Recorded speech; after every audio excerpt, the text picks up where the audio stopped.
প্রবাসী কত কষ্ট করে, কত পরিশ্রম করে টাকা পয়সা ইনকাম করে একজন প্রবাসী বলতে পারে। বিদেশে যাওয়া কত কষ্টের একজন প্রবাসী ভাই বলতে পারে। কিন্তু আমরা অনেকেই টাকা পয়সা ধার চালে না দিতে পারলে সে শত্রু হয়ে যায়। আজকে সে বড় অসহায় এবং থানায় এসে তার কষ্ট দেখে আমার চোখে পানি আসছে। আমি তাকে নদীর পাড়ে এসে সান্ত্বনা দেওয়ার জন্য নিয়ে আসলাম। কতটুকু সান্ত্বনা দিতে পারবো জানি না। তবে যারা বিদেশে থেকে, প্রবাসে থেকে কাউকে টাকা পয়সা ধার দিবেন, অবশ্যই আপনার যে কোনো ধরনের এভিডেন্স রেখে তারপরে টাকা দিবেন।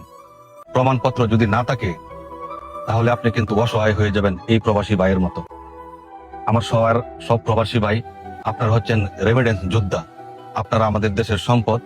টাকা পয়সা ধার দেওয়ার সময় উপযুক্ত সাক্ষী প্রমাণ রেখে অবশ্যই টাকাটা ধার দিবেন। তা না হলে এই প্রবাসী ভাইয়ের মতো আপনাকেও একদিন কান্না করতে হবে। ভুলটা যেন না হয়। সকল প্রবাসী ভাইয়ের প্রতি আমার সালাম রইল। ভালো থাকবেন সবাই, সুস্থ থাকবেন। সবার জন্য শুভকামনা রইল। আসসালামু আলাইকুম।